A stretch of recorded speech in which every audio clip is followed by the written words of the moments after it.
Shri Krishna, Shri Krishna, Shri Krishna, Shri Krishna. Gurur Brahma, Gurur Vishnu, Gurur Devo Maheshwara, Guru Sakshat Param Brahma, Tasmai Shri Gurave Namaha, Tasmai Shri Gurave Namaha. Welcome to the Mind and Beyond Retreat. Treat and retreat. Think and rethink. Born and reborn. So, in retreat, we have treat in our life. The treat of joys and sorrows. We have treat in our life, the treat of success and failure. Friends and enemies. Gain and loss. And this is what we have been going throughout our life. In Mundakopanishad, there is one mantra which tells, once in a while one should pause for a moment. And after you pause for a moment, then think what we have done till date. So we will come to know we have done nothing. Whole life was spent only in a struggle to fulfill our desires. We wanted this, we wanted that, and yet we have not discovered fulfillment in our life. And we continue to do the same mistake. So in retreat, we are asked, think, rethink. We have been thinking all these days, if I get that object, I will be happy. If I change this place and go to that place, I will be happy. If my stars in my horoscope, they change, then I will be happy. We have been thinking only this. Now in retreat, we rethink. We have done all this throughout our life. But did we ever re-evaluate our own experiences? First, we were evaluating. Then, we want to re-evaluate. Evaluation was, in the morning when I get up, I want a cup of tea. If I don't get a cup of tea, I am very miserable. Then I get a cup of tea. I am very happy. So I started thinking, tea is a source of happiness. Because when I did not get tea, I was miserable. When I got tea, I am happy. Similarly, we have been doing things, and through those experiences we were thinking, tea is the source of happiness, a place is the source of happiness, a time is the source of happiness. There was one young boy in UK, he wrote me, Swamiji, these days I have developed a very new technique. What is the technique? The technique is, when I start my day, sit in my car, then the car which is in front of me, I do the summation of the digits Suppose the number of the car is 2893. 2, 8, 10, 9, 23, 22. 22 is 2 plus 2, 4. 4. And in this manner, every day I am doing it without fail. And now I started thinking, whenever the number is odd, my day goes better. Whenever the number is even, my day goes bad. This is thinking. This is thinking foolishly. In UK, there is a tradition. If there is something like this oblique staircase or a wire tied down to a pole, they don't go below that thing. It is considered inauspicious.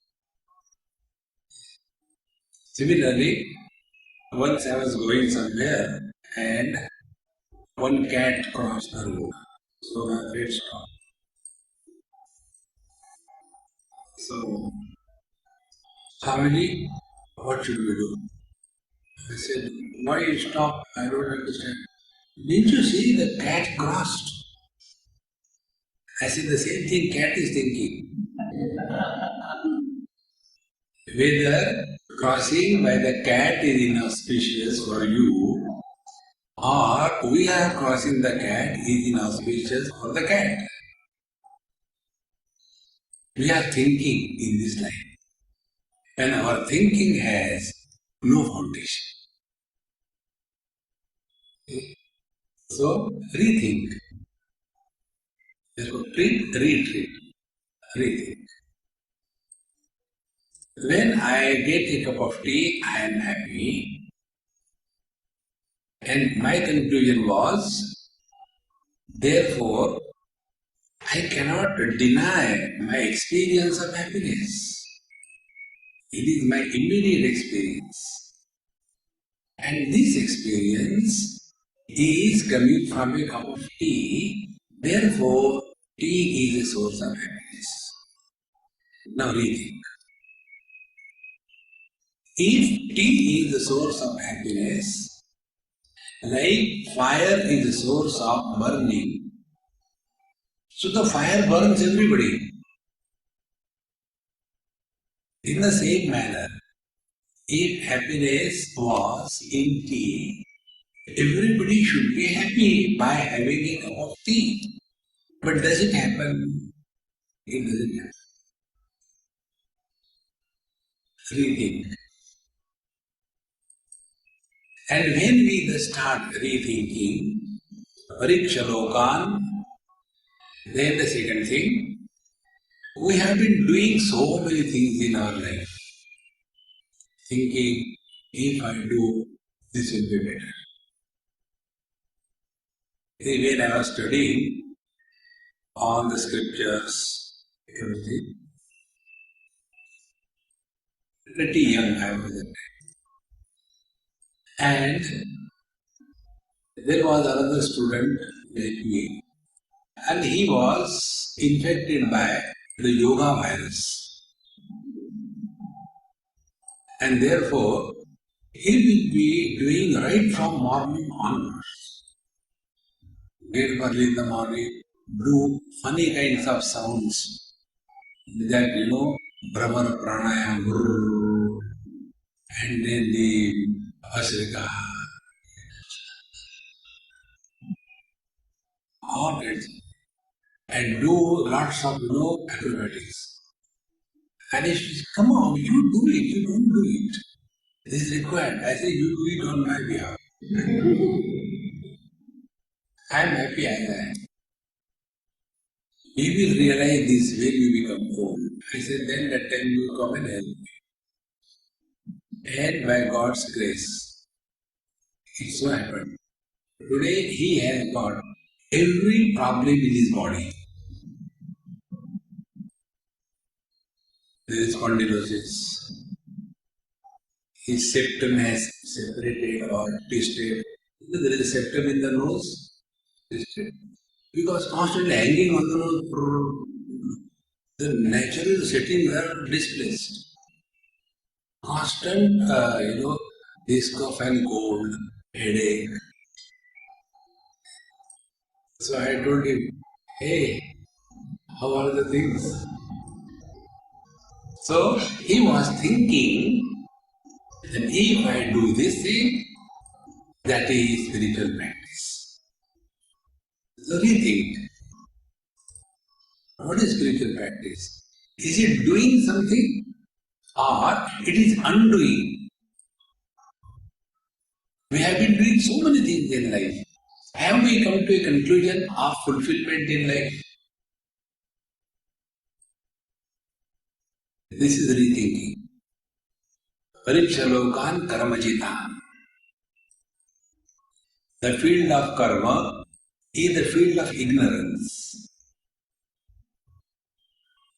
And therefore, if we imagine, by doing this, by doing that, I will discover happiness, this is wrong thinking. So rethink.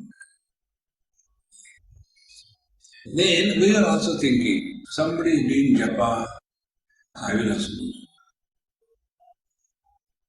And then they start doing the They see other people how they are doing. Put mana in a bag and take out his finger. They keep on doing it. And ultimately nothing has happened. Say to whom? To the mana? See? So we have been doing the things only what others are doing. Right? Spiritual practice is not a mimicry. What others are doing, we should do. In the initial days, you will see most of the students, seekers, they think that there is a spiritual makeup.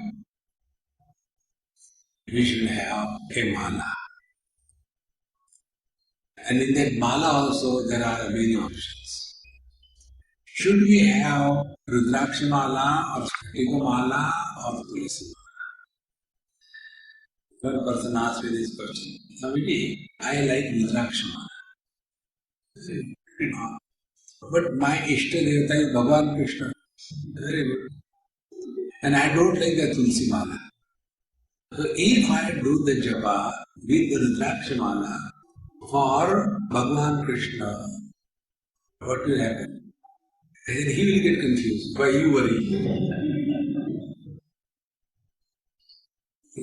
Spirituality.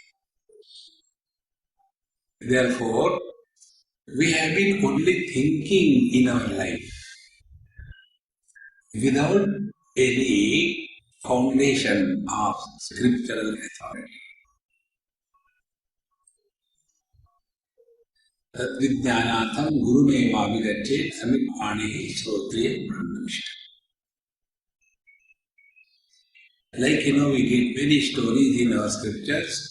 There was a king, he ruled for so many thousands of years. Afterwards, he handed over his kingdom to the son and went to the forest and did tapasya. And we draw the moral of the story. It's a cock and bull story. How can somebody rule for 10,000 years? And in this manner, we get lost in our own thinking. Therefore, friends, let us rethink. And that rethinking must be on the foundation of the scriptural authority. By scriptures, we mean Upanishad.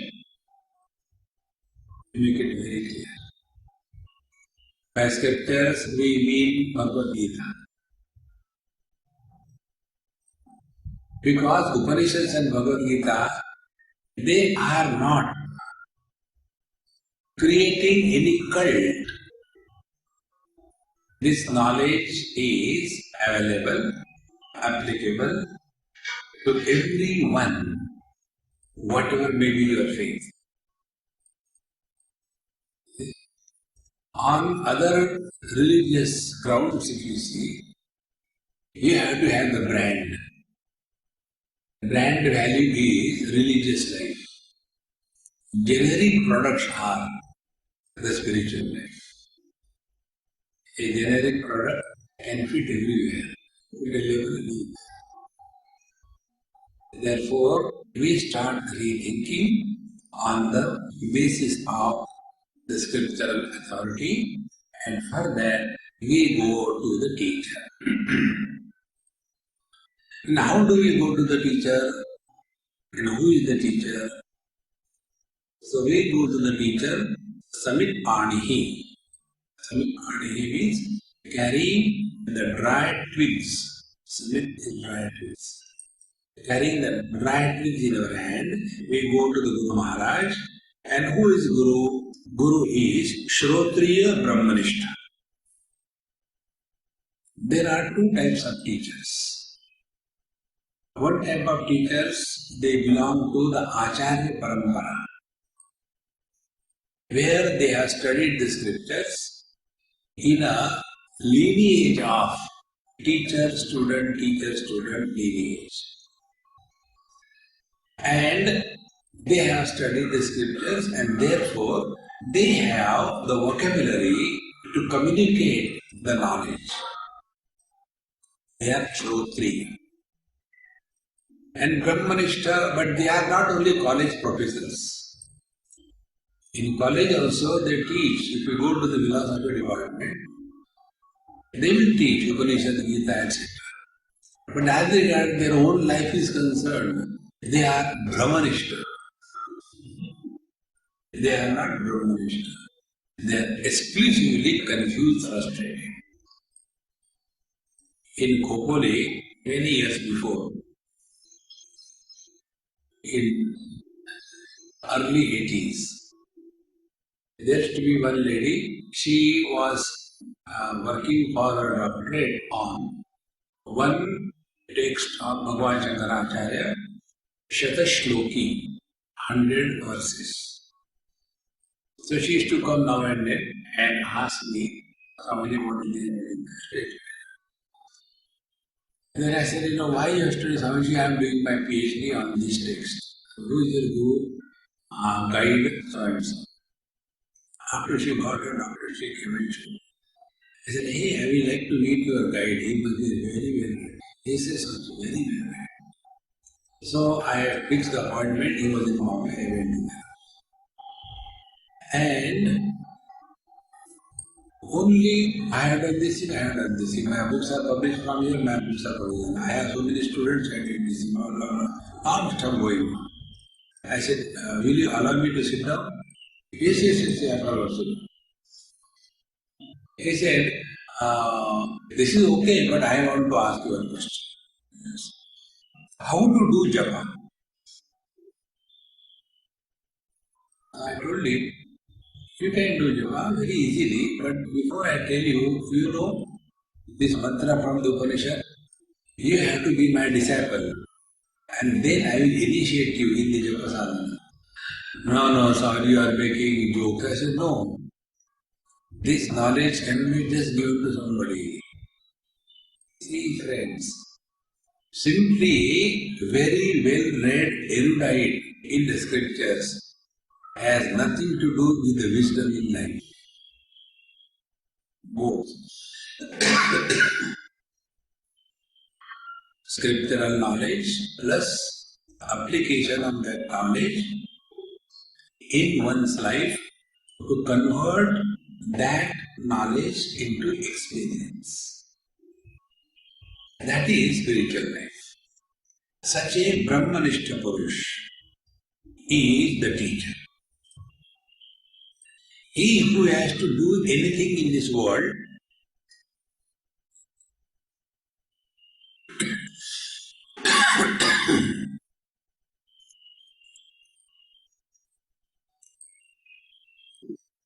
he cannot teach us. He will be busy with his own projects because he has to do something. So we go to the teacher, right attitude. Samit Panihi, dry twigs means absolute dispassion. If the wooden twigs are wet, you just cut from the live tree and try to burn them. there will be a lot of smoke coming out. But if those twigs are absolutely dry, a little spark of fire is enough to ignite them in no time. In the same manner, when we are not having that kind of intense dispassion, nothing in this world matters. To such a student, the teacher will tell what you are to do. And then, what the scriptural study gives us?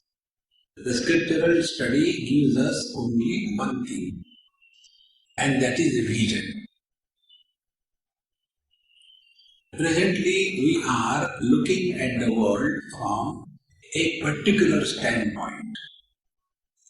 Scriptures give us overall, exhaustive, all possible standpoints of life. Take an example. First standpoint, I versus you. What will be that life? Competition, jealousy, frustration, friends, enemies, achievement, failure, joy, sorrow. I versus you. Second standpoint is I versus my God. So, I, the individual versus God, this I will not compete with God, will not be jealous of God, will not have friends and enmity. See, can the painting have enmity with the painter? Whatever with the painting. Will the painting say, see, that painting you have created such a beautiful girl, and in this painting you have created a ghost. I don't know. No. Second vision. The third vision. How the God is looking at His creation. Name deshu sthiram priyaha. From the God's point of view, there is nobody dear to me, nobody I hate. Like from the ocean's point of view, there is no wave which is beautiful and no wave which is ugly. There is no wave which is terrible and another wave which is innocent. No. From ocean's point of view, all waves are equal. The third vision, third standpoint, and the fourth standpoint is the absolute standpoint. From the water standpoint, ocean is not the cause and waves are not the effect. In the absolute, we transcend cause and effect relativity. Spiritual practice is changing our standpoints in life. Our first standpoint is I versus you. Second standpoint is I versus God. Third standpoint is God versus me. Fourth standpoint is one absolute, infinite, non-dual reality versus anything. These four standpoints, they are to be understood and practiced accordingly. It is for this purpose we have to rethink, not merely think. Now the next topic, where do we think? Do we think by our nose? Do we think by our ears? Do we think by our knees? No. We think by the mind. And if we observe, there are basically four paths which are indicated in the scriptures. The path of karma, the path of yoga, the path of devotion, and the path of knowledge. all these four paths are working on the mind. All of them are meant to work on the mind. And if these four paths are working on the mind, then mind will certainly undergo change.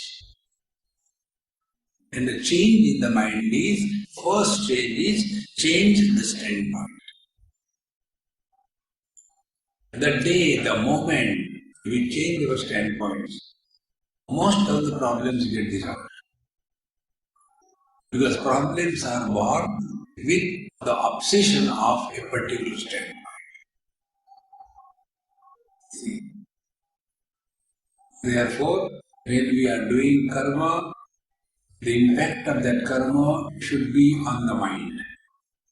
When we are practicing yoga, the impact of the yoga practice should be on the mind. When we are practicing devotion, the impact of devotion should be on the mind. When we are practicing knowledge, the impact of the study is going beyond the mind.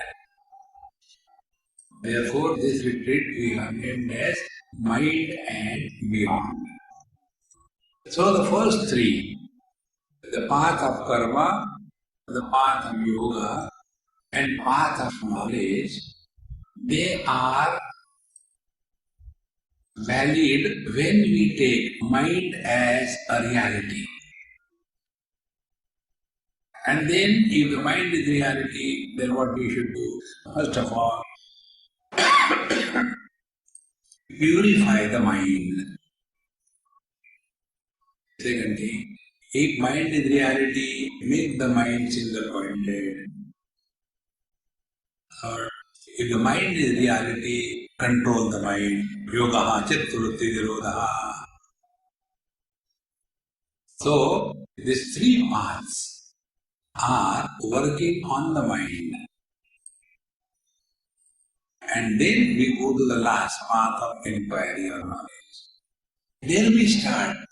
Is there anything called as mind that we want to purify, make it single pointed, and make it disciplined? Is there something called as mind? And then we come to know, hey, Naiva Manasam, mind is nowhere. Thus we go beyond the mind. So, in this retreat, we will be studying exhaustively this approach. First, we'll study what is mind. After that, we'll study how or what do we mean by purification of the mind and how it is achieved. Then we'll study on the control over the mind and what it means. Then we'll study the Chitta Ekagrata, the single pointedness achieved through the path of devotion. And after this is done, then we'll tear on this paper and throw it to the edges and come to know we have wasted our time. There is nothing like mind. But before we throw the mind, we must be clear about mind. This is how the whole scheme of studies. And with this, we'll go beyond the mind. After we go beyond the mind, we don't become dumb. Okay? There are two types of samadhis. One is called as Jada Samadhi. In Jada Samadhi, we attain perfect control over the matter to such an extent that even if somebody comes and cuts our finger with a knife, we are not influenced. Like a wooden piece, where it is cut, or a stone, when it is broken, it makes no difference to the stone. In the same manner, in this Jada Samadhi kind of thing, we are focusing on our attention on going beyond the mind, but getting lost in the matter. And the second thing of Samadhi is Chaitanya Samadhi, conscious Samadhi, conscious meditation, wherein we function very much through the body and yet we go beyond the body. We function very much through the mind and yet we go beyond the mind. These differences must be clear, and then alone our rethinking in this retreat will become meaningful. Therefore, let us start the first part. We all have been taking care of everything around us. We want to keep our house clean. We want to keep our clothes clean. We want to take care of our figure.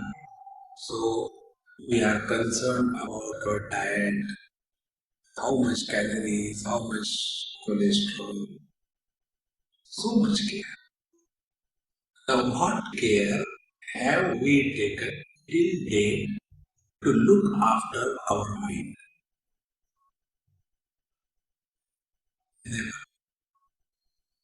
Our present understanding is, because I can think, therefore I am a thinker. And we are not even aware that the vichara and vikar, thoughts and reactions of the mind, they fall in different categories. Like a healthy body and a fat body. If somebody has very strong biceps of the size of the thigh muscles, why they are? Because he is suffering from some disease, the thyroid disbalance.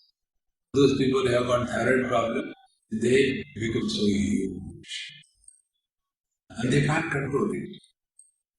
Once I was in New Jersey and I had to go somewhere.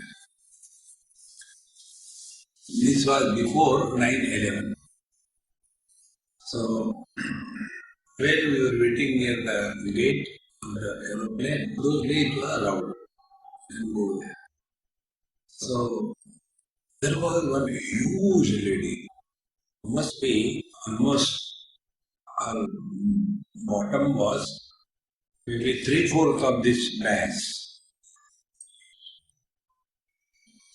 And a friend who came to leave me on the airport told me, Swami, she's going to sit next to you. I said, don't cut such terrible jokes. And as if God wanted, she was next to me. I always sit near the window in university. She came and sat next. Huge one. And I was, because she was overflowing effortlessly.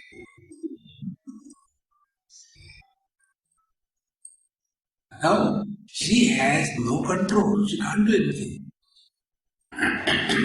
Therefore, we take care of external things, we take care of body, but what care we have taken about our mind? Like the food determines the care of the body, in the same manner, what is the food that will determine the care of the mind? What kind of food should we eat? Our condition is like one lady, she went to the doctor. And very fat, huge structure. Said, Dr. Saab, I want to reduce my weight. Please give me the diet chart. So the doctor gave the diet chart. Follow this meticulously and report after 2 months. She went back after 2 months, double the size. So the doctor said, what did you do? Dr. Saab, I was eating the diet that you have given me after I used to finish my usual diet.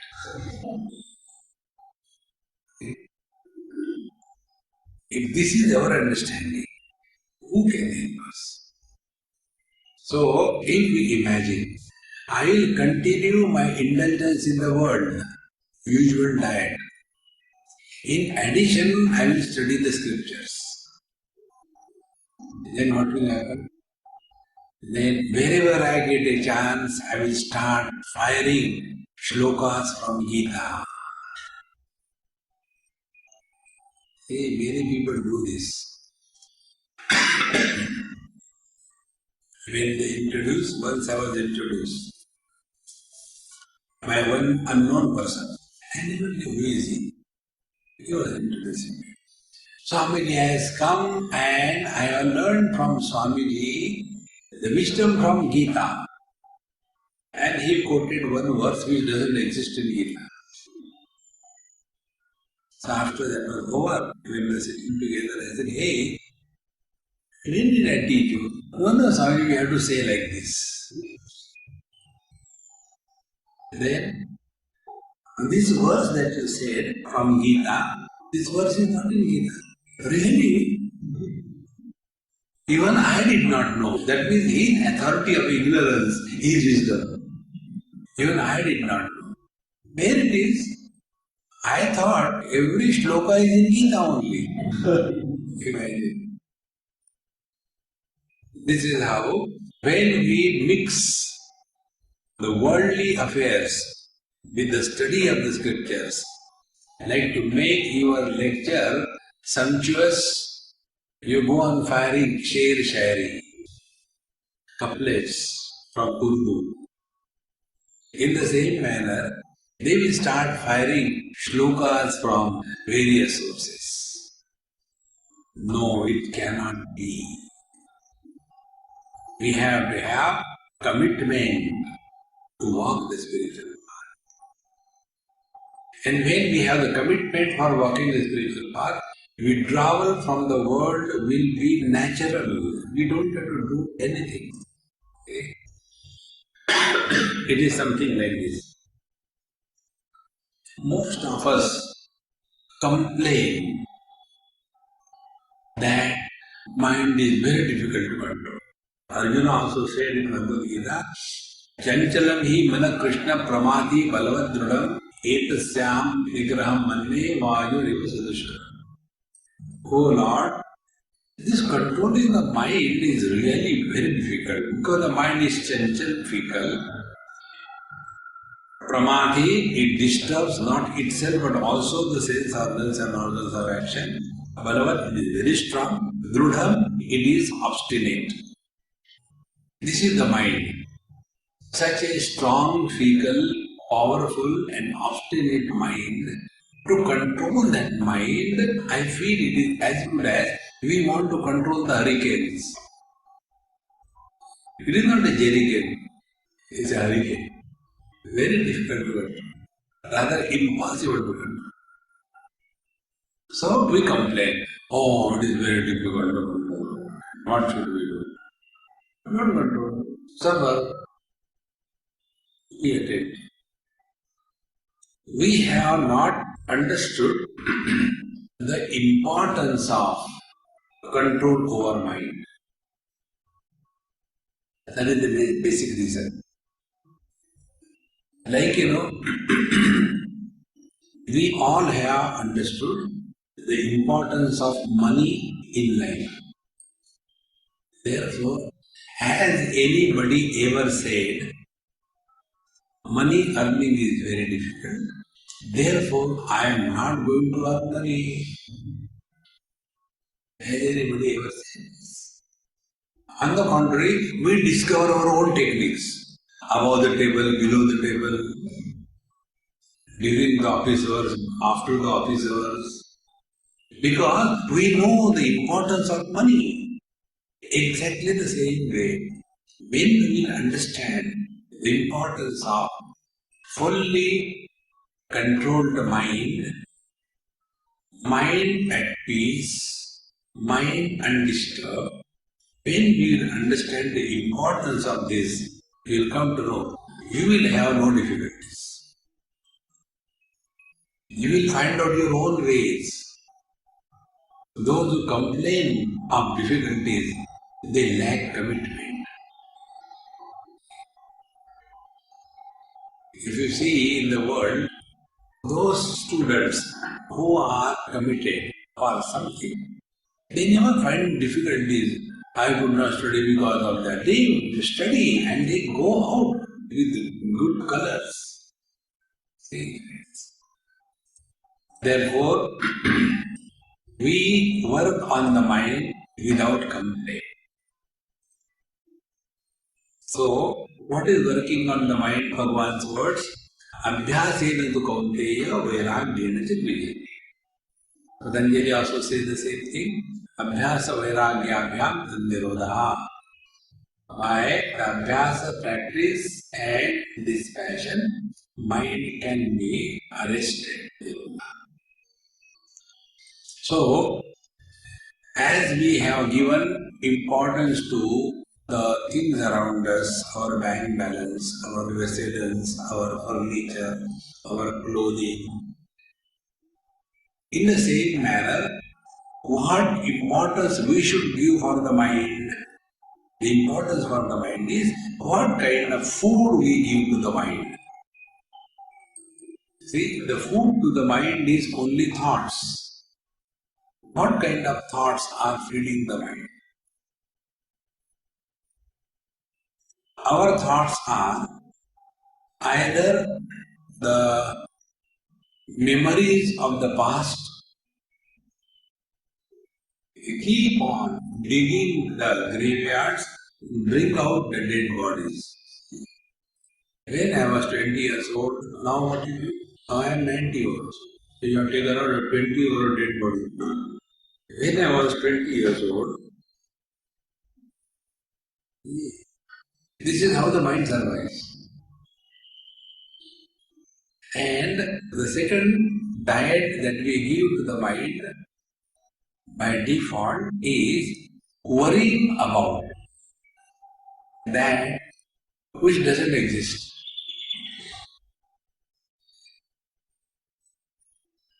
And we call it, oh, I am responsible, we must plan. We don't plan, we worry. You plan and be in the present. But when we worry, we don't stay in the present. We go in the future and try to solve the non-existent problems. Our mind only projects. I don't know what is going to happen to this world. So what do you do? Worry. No. If you don't know what is going to happen to the world, relax. If you know what is going to happen, be prepared. This is what is called as working on the mind. So give a proper kind of food to the mind. So these things, bringing the past in the present, trying to pull the unborn future in the present, and constantly comparing in the present, these are the foods which are unhealthy foods for the mind. This is junk food.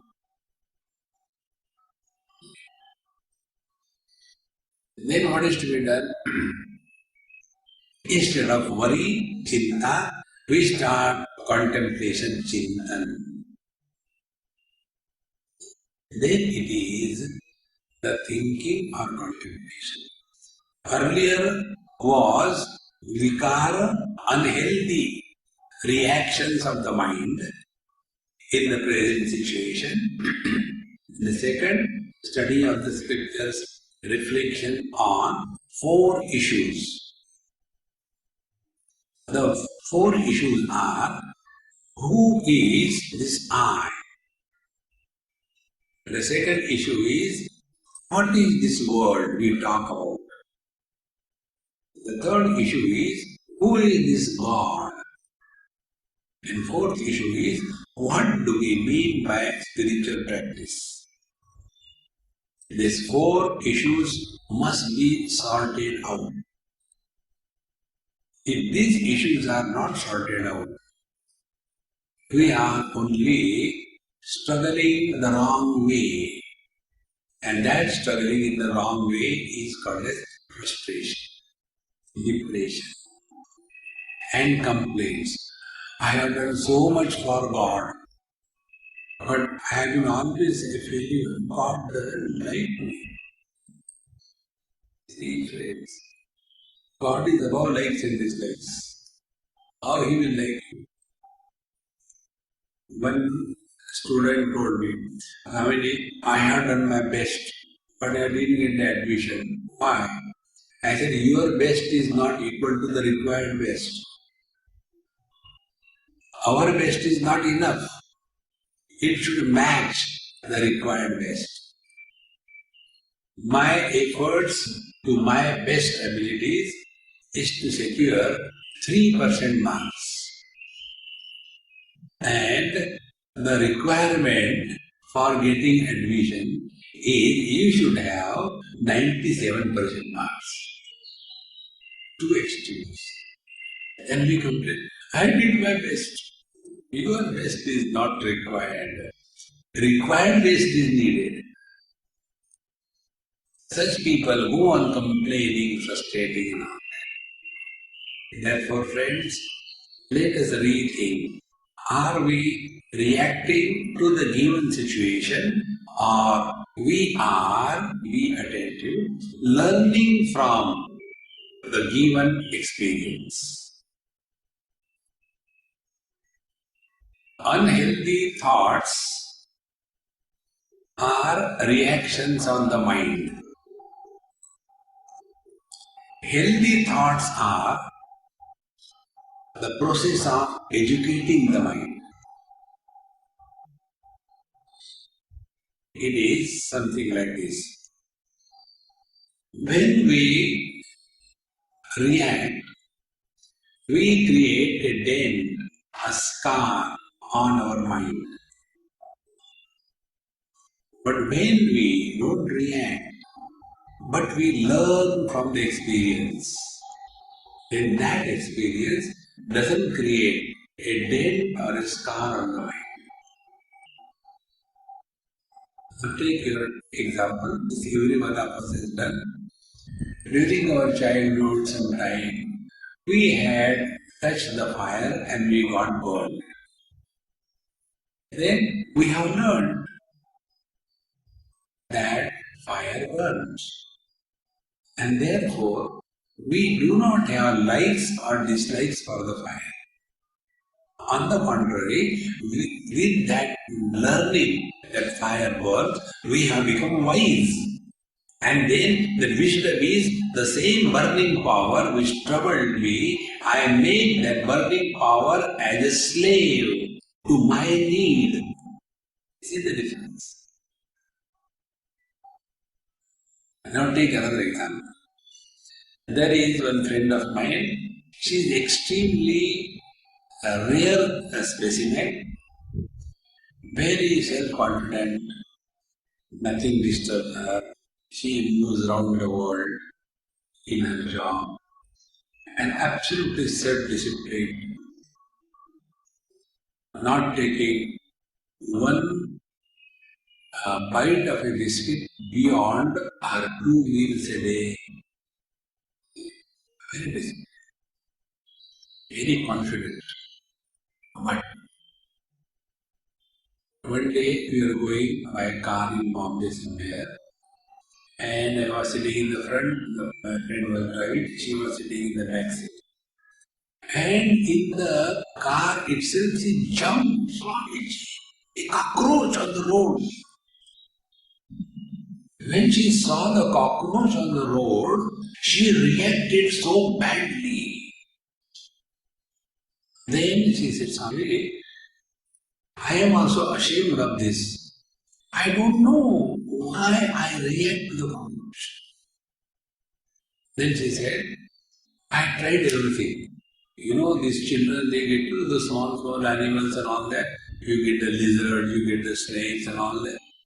So I tried that cockroach my niece has brought, plastic one, fake one, not real. Even that I was not having confidence to touch it. This is the reaction of the mind to a given situation. And we become helpless. This is called as the allergy, mental allergy. Therefore, when we are interacting with the world, if we want to work on the mind, let us find out, are we practicing thinking, rethinking, or we are practicing reacting? We are reacting to the given situation. Therefore, what should be the spiritual practice to work on the mind? Let us stop our old habit of reacting to a given situation. Now understand how we react. See, anything that is happening in front of us, do we simply observe and go ahead?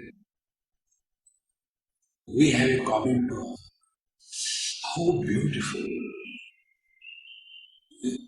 I don't know what is going to happen to this country. For everything, we have a comment. And this is the default settings. Can't we keep our mouth shut? I'll give an example, this reaction. One day I was in Badrinath many years before. And there used to be one Amma, very loving. So I was sitting with her and I said, Amma, I had decided now enough of lectures. I am going to stop giving lectures. Elderly lady, she started laughing. I said, Mama, why are you laughing? She said, I am laughing because whose question you are answering? Who has asked you whether you want to give lectures or you don't want to give lectures? Who has asked you? This is called the reaction of the mind. And this reaction is coming from within, habit. So this habitual thinking is the reaction of the mind. This we have to suspend, stop once for all. And in this manner, we keep learning from every given experience. And when we learn from every given experience, then the experience becomes our guru. Then you will not start searching guru outside. Normally what we do, like some people, they come from different countries, they say, Swamiji, I have been listening to you on YouTube and I decided to make you my guru. Is it a proposal to the girl, I want to marry you?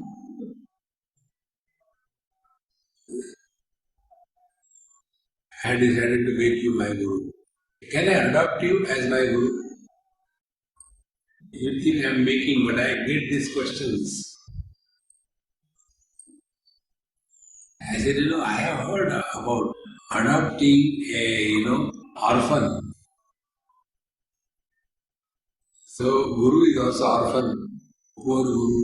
Go decide. Never mind, I'll adopt. Don't look for the guru outside. Guru is our ability to learn from our every experience.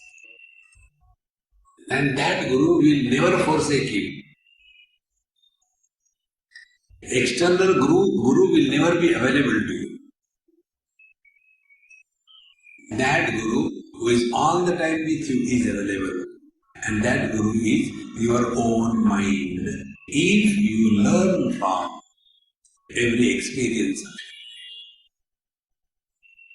And when we thus start learning from every experience of our life, we will grow wise with every experience.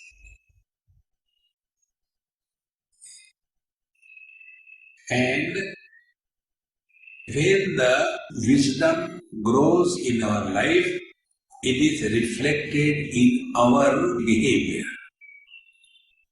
The behavior of a wise man in a given situation and behavior of an otherwise man in a given situation is totally opposite. Sankhya Yogo Prutak Bala Pravadantina Panditaha, Bhagavan says in 5th chapter, Balaha Pravadanti, those who are kids, they get lost in arguments and logic. There was one boy from USA. He was 11 years old. Now he is married, son, children, and everything. So he came from USA to spend with me time for 1 month. So when he came, I said, what will I do with this fellow for 1 month? So I used to fix him with some families where there was a boy of his age. So they can spend time. And I get rid of the burden. So from one house to another I used to shift him. One day he said, Swami, can't I stay with you? Now there are only 3-4 days for me to go back. He said, okay, come, stay. Then he started staying with me. And I never asked anybody anything. I necessarily increased gardening there. So that day I did a mistake. He said, hey, how is mom and dad? And I got the best reply. They are kids. Constantly fighting. And therefore, I was fed up of their fighting. And I came here from it. Balaha Pravadanti. Kids keep on fighting on unwanted issues. Panditaha na Pravadanti. Wise people never get lost in argument and logic. Try this principle if you want to work on your mind. Never discuss or argue on any issue. You have nothing to talk. Suppose somebody says, what a beautiful moon night, isn't it? Yes, it is really bright moon. Over. A fool who calls the sun as a moon to argue with that moony fellow is to prepare yourself to go to an asylum. Never argue. This one principle has helped me in my life. I never discuss, I never argue. And when I come across a person who has this tendency of argument and discussion, I don't talk. We are not obliged to answer every question in our life. I am not obliged. People may ask questions. Yes, you ask. Then what is the answer? I don't know. This is such a lovely answer. I don't know. It just cuts you down every moment. How many, where are you going? I don't know. Don't get lost in this argument and logic. In this manner, when we will keep this process of learning intact, then a real seeker is born who will use the mind to go beyond the mind. You must have seen, in the athletics, these boys and girls, they come with a pole, the pole ward jump. They come running with a big pole and they fix it in the ground. And with the help of the pole, they spring action go to the height which they would never have gone without the help of the pole. After having gone up there, will they say, Paul Maharaj, thank you so much. You brought me to a great height. I will not forsake you. Therefore, hold on to the pole and go to the other side. It started immediately in the same manner. Use the mind to go beyond the mind. This is the way. So we keep on learning, we keep on growing wise, and the result, our interactions with the world will be different, our life will definitely change. The remaining part we will take in our next session. Om Purnamadaha Purnamidam Purnat Purnamudachyate Purnasya Purnamadaya Purnamevavashishyate. Om Shanti Shanti Shanti. Hari Om. Sri Guru Namaha. Hari Om.